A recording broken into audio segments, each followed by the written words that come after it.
serahkan hidupku, ku taruh penuh harapku padamu. Kemenanganku hanya ada di dalam janjimu.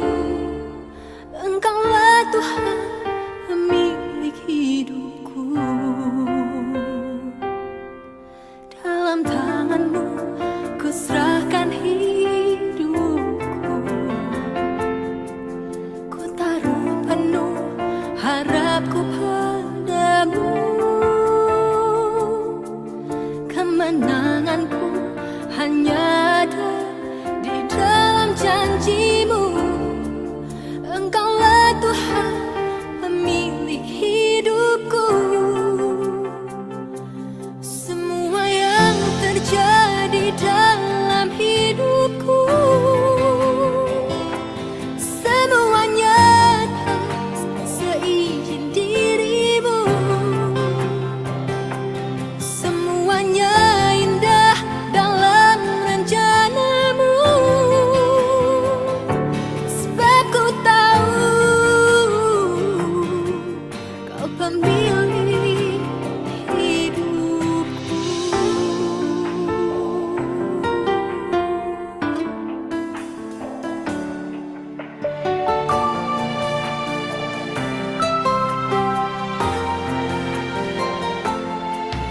Dalam tanganmu ku serahkan hidupku, ku taruh penuh harapku padamu. Kemenanganku hanya ada di dalam janjimu. Engkaulah Tuhan pemilik hidupku. Semua yang terjadi dalam hidupku, semuanya atas seizin dirimu. Semuanya indah dalam rencanamu, sebab ku tahu kau pemilik hidupku.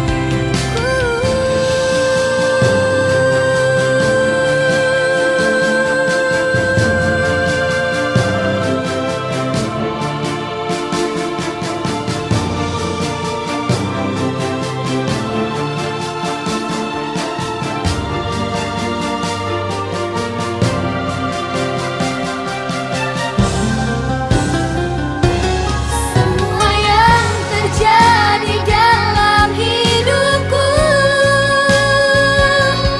semuanya atas seizin dirimu. Semuanya indah dalam rencanamu, sebab ku tahu kau pemilik hidupku. Terjadi dalam hidupku, semuanya atas seizin dirimu. Semuanya indah dalam rencanamu, sebab ku tahu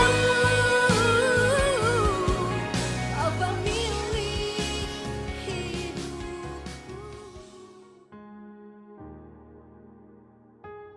Shalom dan selamat pagi semua umat-umat Tuhan yang dikasihinya, dimanapun saudara dan saudari berada pada saat ini. Jadi kita bersyukur dan berterima kasih kepada Tuhan sekali lagi karena kita dapat bertemu kembali di dalam renungan pagi kita pada pagi hari ini. Jadi pujian, terima kasih kita dan syukur kita naikkan kepada Tuhan karena ternyata memang Tuhan kita itu sungguh baik buat kita, karena Tuhan selalu menopang hidup kita, baik di dalam kita terjaga, di dalam kita tidur, Tuhan kita tetap baik. Nah, saudara, pada pagi hari ini saya rindu untuk mengajak saudara dan saudari untuk merenungkan firman Tuhan ini yang kita akan kongsikan bersama, dan juga di dalam doa kita bersama pada pagi hari ini. Jadi saudara, kita membuka Alkitab kita di dalam Yakobus pasal yang keempat, ayat yang ke-13 dan 14. Begini bunyi firman Tuhan. Jadi sekarang, hai kamu yang berkata, hari ini atau besok kami berangkat ke kota Anu, dan di sana kami akan tinggal setahun dan berdagang serta mendapat untung. Sedang kamu tidak tahu apa yang akan terjadi besok. Apakah arti hidupmu? Hidupmu itu sama seperti uap yang sebentar saja kelihatan lalu lenyap. Nah, saudara, dari pembacaan firman Tuhan kita pada pagi hari ini, di sana firman Tuhan ini berbicara kepada kita, mengajar kita supaya melibatkan Tuhan di dalam rencana kita. Nah, kita boleh dan perlu merancang kehidupan kita, sama ada hanya untuk hari esok, sama ada untuk lebih jauh ke depan. Semua itu tidak salah. Semua orang perlu ada perancangan. Namun, jangan pernah lupa, sebagai orang percaya, saudara dan saudari, mari kita bersama libatkan Tuhan di dalam rencana hidup kita. Ya, mungkin kita bertanya, kenapa? Nah, saudara, jelas ya, ada beberapa hal kenapa kita perlu melibatkan Tuhan di dalam rencana hidup kita. Nah, seperti yang tertulis di dalam ayat 14. Ya, hari esok bukan di tangan kita. Yang kita tahu cuma ada hari esok, minggu depan, bulan depan, tahun depan, dan kita boleh memperhitungkan tahun-tahun yang lebih jauh ke depan. Tapi saudara, itu bukan di tangan kita. Kapanpun hidup kita ini berakhir, itu pun bukan di tangan kita. Nah, yang merancang tidak salah, tetapi harus ingat, kita harus melibatkan Tuhan di dalam perancangan kita. Yang pertama tadi, supaya kita sadar dan tahu bahwa hari esok itu bukan di tangan kita. Nah, yang kedua, supaya kita tetap mampu bersyukur ketika rencana kita mungkin gagal.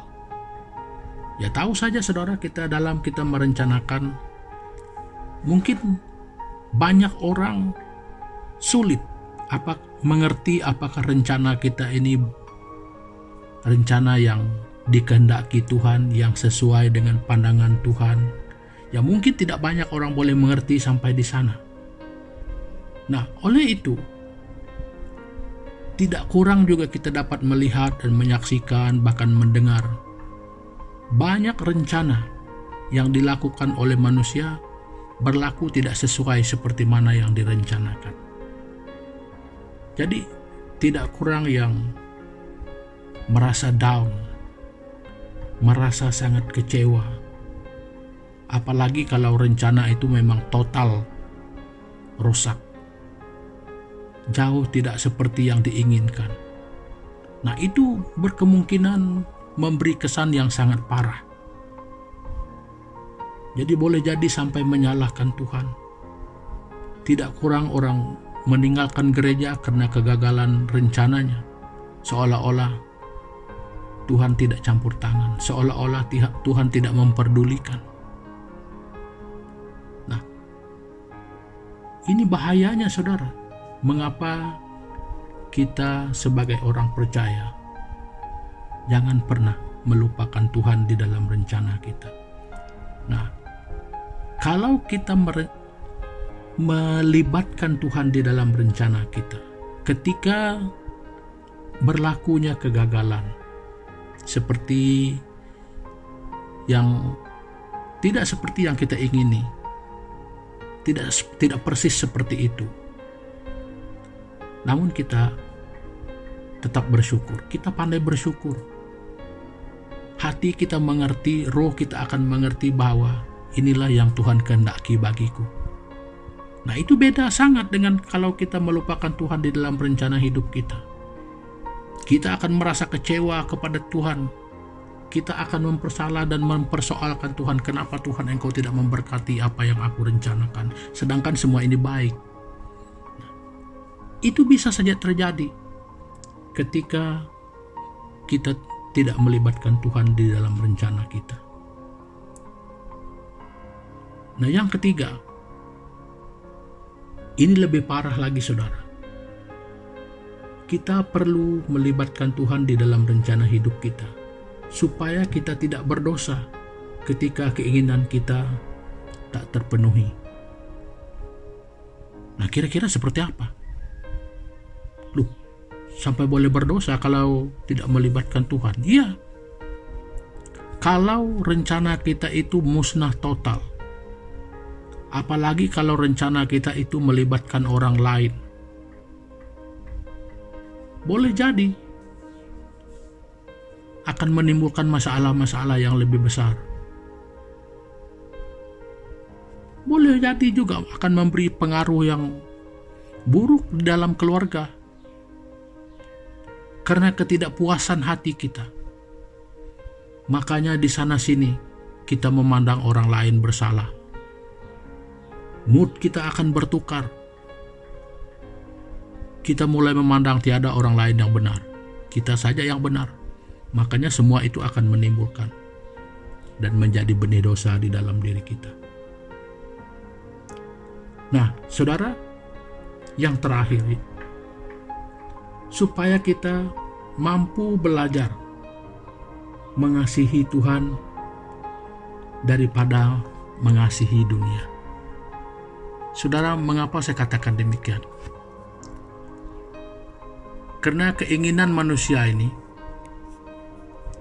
selalunya menurut jalannya sendiri. Apa yang baik menurut pikiran kita sendiri. Nah, sangat jarang orang mau melihat langsung pergi mana yang benar, yang baik di pandangan Tuhan. Ya, makanya saudara, supaya kita mampu belajar mengasihi Tuhan daripada mengasihi dunia, supaya kita jangan menjadi orang yang tamak. Kita mau merangkul semuanya untuk kita, hanya untuk memuaskan diri kita. Nah, sebenarnya itu satu jerat membuat kita lebih mengasihi dunia ini daripada mengasihi Tuhan. Nah, saudara, saya percaya tidak seorang pun di antara kita yang tidak punya rencana dalam hidup kita. Tapi pada pagi hari ini, saya mau membawa kita bersama-sama merenungkan kembali dan bertanya kepada diri kita, di manakah Tuhan dalam rencana hidup saya? Sejauh manakah saya sudah mengundang Tuhan di dalam rencana kehidupan saya untuk ke depan ini? Sedangkan saya sendiri tidak pernah tahu apa yang akan berlaku hari esok. Sejauh mana saya lagi hidup? Seperti apa keadaannya ke depan? Semua itu kita tidak mengerti, saudara. Nah, oleh itu, saudara, saya mau mengajak kita supaya merenungkan kebenaran firman Tuhan ini di dalam kehidupan kita secara pribadi, terlebih di dalam kita merencanakan kehidupan kita, supaya jangan sampai rencana-rencana kita di luar keinginan Tuhan dan hanya menurut keinginan kita sendiri. Nah, oleh itu saudara, pada pagi hari ini saya mengajak saudara dan saudari untuk bersama-sama datang kepada Tuhan di dalam doa kita. Jadi supaya pada pagi hari ini kita dapat menerima pertolongan Tuhan melalui Roh Kudus-Nya, supaya kita dapat menerima pengajaran-pengajaran yang lebih mendalam, supaya keterlibatan Tuhan di dalam rencana hidup kita menjadi lebih nyata dan kita alami. Mari kita berdoa. Bapa kami yang di surga, Bapa kami yang sangat mengasihi kami, Bapa yang sungguh baik.